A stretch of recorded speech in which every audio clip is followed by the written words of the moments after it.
This is the skate plate sidewinder. This is what we're using to cut these furring strips.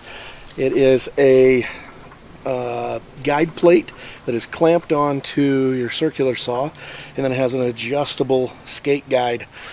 And so we have it set now to 2 3/8 inches thick, so that we can get 19 furring strips out of each board, and we account for the thickness of our blade, and this thing's fantastic.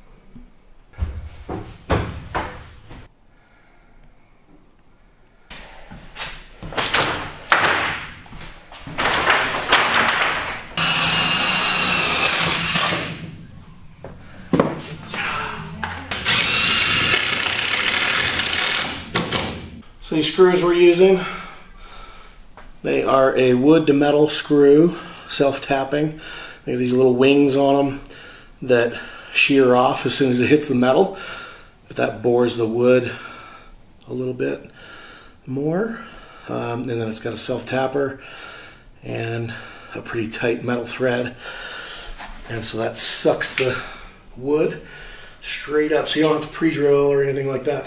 Makes it really nice. Since we're doing 16-inch on center from the bottom furring strip for the next ones, I can measure 16 inches from the top of this one, and that gives me the top of the next one.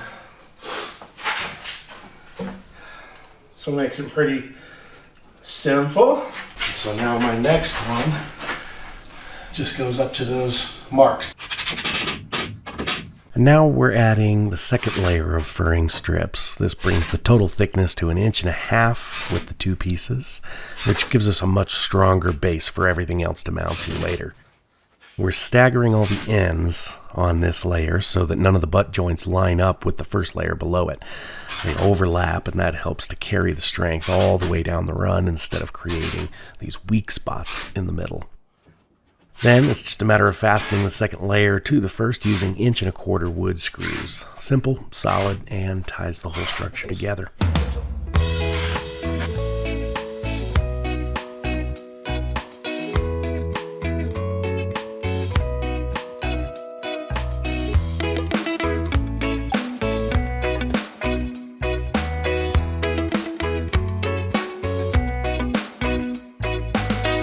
Big. Beautiful.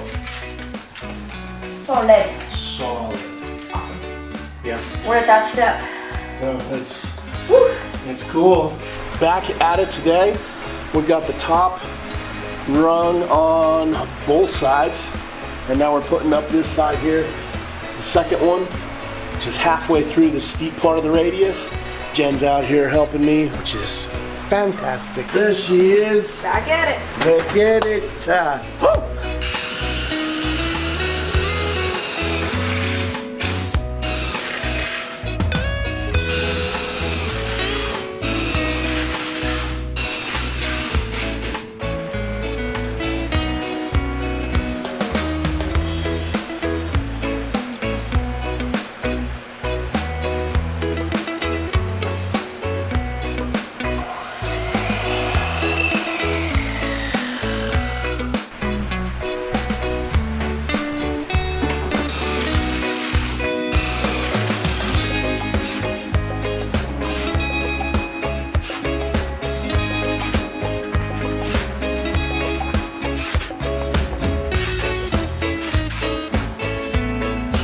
Back out today, getting work done. You can see we got the first layer of strips for all the roof done, and then we're getting this stuff between, like in the space of the windows, done right now.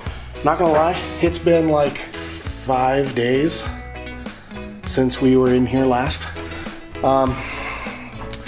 And just to, talk the elephant in the room, I am a big man. I am out of shape. I'm working on it.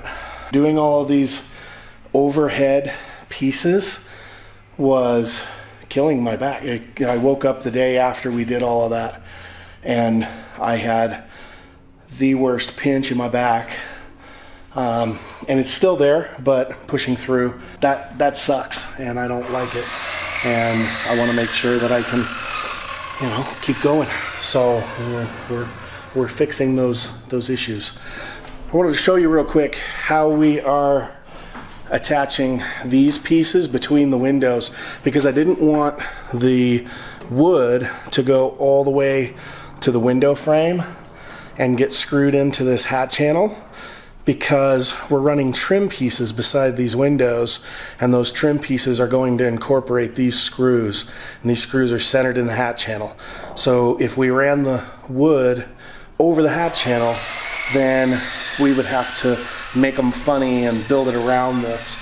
But instead, I am killing these short of the hat channel. So we have these little metal flags that we have drilled into the hat channel, and then we're screwing the wood furring strip into that. The wood actually starts at where the hat channel cuts off, and we've run 3 screws into that metal flag, and then drilled into these hat channels just like normal, and then 3 screws into this flag. And that is going to give us that space we need for our trim. So we're good height. So we throw our first one in there.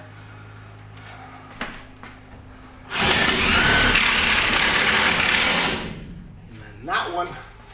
These self-tappers that we're using for the smaller metal, it's thinner gauge metal. I don't know if you can make it out, but this has little tabs on it that break off when it hits the metal.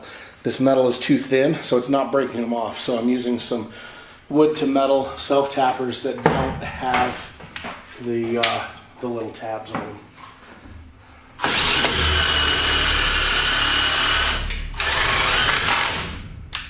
Actually, just instead of pre-drilling, just running the drill in reverse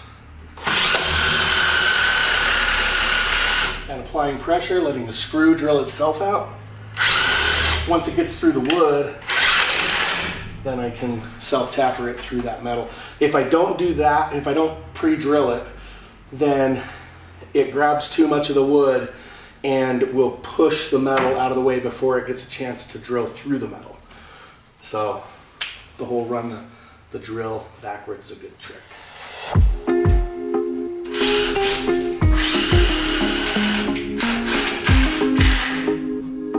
Oh yeah!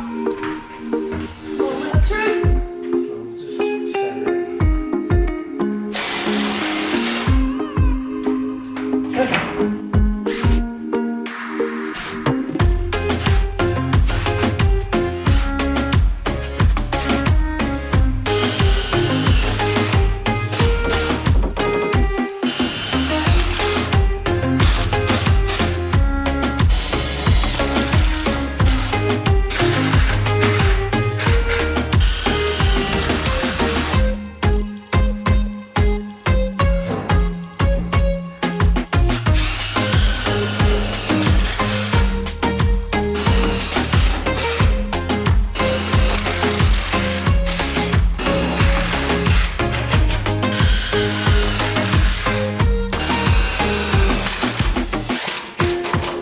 Okay, so that front transition area is complete, which finishes out the furring strips. We have the back to do still, but we still need to insulate and build out the platform over the engine compartment. But this is such an exciting step. This is what everything is going to be built off of. So we've already started marking out where our electrical outlets, switches, 12 volt, 120 volt, all of the different things are going. Where walls are stubbing out, cabinets, all of these things that are going to be built off of these furring strips. Now the super exciting stuff for me of like all of the stuff that goes in the walls to make the rest of it beautiful and work. Thanks a bunch for watching this video. Appreciate you. If you're still here, give us a like, share, subscribe, all of that stuff. super helpful for us. It is blistering windy outside. Okay, time to start running wire. Stay tuned for the next one. It's going to be great.